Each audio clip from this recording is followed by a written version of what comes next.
Oke, selamat pagi atau siang atau sore atau malam, Koriki.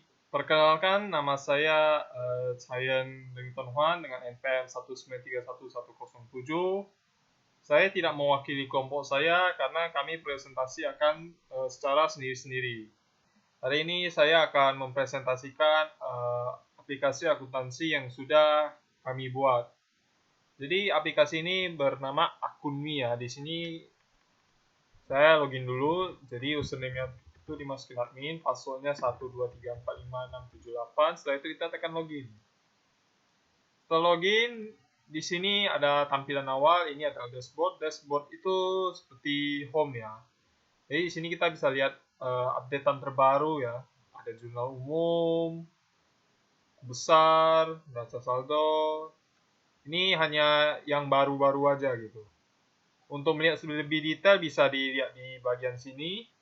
Di sini ada data akun, kita buka dulu. Di data akun sini kita bisa lihat apa aja, bisa kita edit, bisa kita hapus, bisa kita tambah.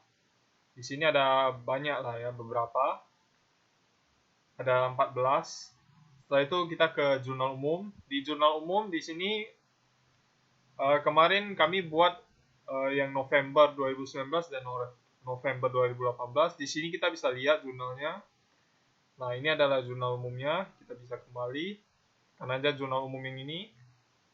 Kita juga bisa tambah lagi dan kita bisa cari. Contoh, saya mau cari yang November 2019.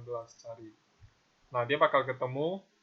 Tapi kalau misalnya dia nggak ada, dia bakal kosong. Contoh, saya Desember 2019. Karena belum dibuat, jadi saya cari, dia nggak ketemu. Nah, kayak gini. Kemudian ada buku besar, sama bisa dicari, bisa dilihat juga isinya. Nih ada kas, piutang, perlengkapan dan sebagainya. Semuanya ada di sini, bisa dilihat. Semuanya ada ya. Oke, kemudian untuk kembali ke buku besar lagi, terus bisa cari juga. Contoh saya mau yang Oktober 2018, cari dia bakal keluar.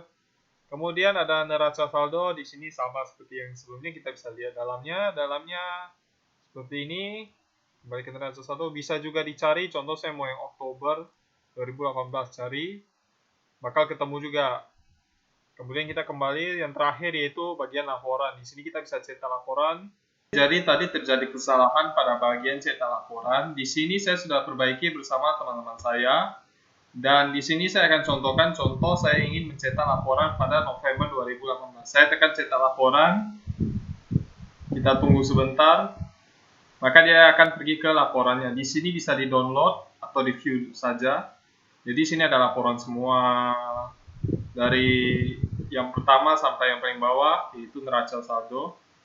Di sini juga ada sejenis watermark ya. Udah. Apabila ingin kembali atau download bisa, kalau saya tekan download dia bakal pilih mau download di mana, laporan November. Dan kalau kita tekan save, dia akan terdownload dan bisa kita buka. Kita kembali, oke. Kemudian itu aja untuk tampilan aplikasi kami. Setelah itu untuk logout kita bisa tekan ini admin dan logout. Oke, dia bakal kembali ke forum awal tempat login awal. Oke, setelah selesai memperlihatkan UI, saya akan memperlihatkan folder yang kami kerjakan di XAMPP, Potato, dan akuntansi. Ini adalah folder yang atau source code yang kami gunakan. Di sini kita bisa lihat contoh, kita buka application, views, template. Nah, di sini ada header, kita edit with notepad. Nah, di sini ada bagian dalam dari atau coding dari aplikasi yang sudah kami buat. Di sini ada dashboard, data akun, jurnal umum, sama seperti yang ditampilkan di tadi. Mungkin saya nggak menjelaskan ini terlalu banyak lah ya, karena saya juga agak susah menjelaskannya karena ini lebih. Nah, di sini ada template juga, sedikit susah untuk menjelaskan pada bagian source code. Karena ini bukan pelajaran web ya, ini pelajaran akuntansi. Oke, setelah saya menjelaskan aplikasi yang kami buat, kali ini saya akan menjelaskan tentang DFD dan flowchart. Di sini saya akan membuka yang flowchart terlebih dahulu. Dan saya akan jelaskan di mana kita memulainya dari login form ya. Saat login form tadi kita login, dan apabila salah password dia bakal kembali ke login form lagi sampai kita berhasil. Dan apabila kita berhasil, kita akan masuk ke dashboard. Di mana di dashboard seperti yang tadi saya bilang, di dashboard dia menampilkan semua data. Setelah itu kita ke memilih data akun. Di data akun kita bisa melihat data-data akun yang sudah dibuat di aplikasi tersebut. Kemudian kita bisa ke jurnal umum. Di jurnal umum kita bisa melihat ya detail dari jurnal umum, bisa ditambah ataupun dihapus. Kemudian di buku besar kita bisa melihat buku besarnya sama seperti jurnal umum. Buku besar neraca saldo juga sama. Kita bisa melihat detail-detail di dalamnya. Entah bisa kita edit, bisa kita hapus, ataupun bisa kita tambah. Kemudian yang terakhir memilih cetak laporan, di mana kita bisa pilih laporan yang kita cetak dan yang sudah terdownload. Dan terakhir kita akan dan setelah melakukan semua itu, udah siap, selesai. Tidak ada yang bisa dilakukan lagi. Oke, itu untuk flowchart. Kemudian kita ke DFD atau data flow diagram, di mana yang pertama user akan melakukan login, di mana login ini akan dicek di user database apakah sama atau tidak, dan apabila sama dia akan masuk ke data akun. Data akun ini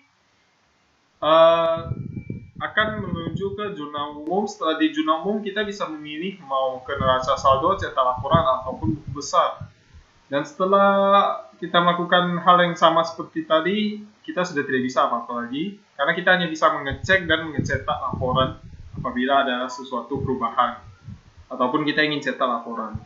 Itu aja aplikasi akun yang sudah kami buat. Dan ya, mohon maaf apabila ada kesalahan kata. Saya ucapkan terima kasih.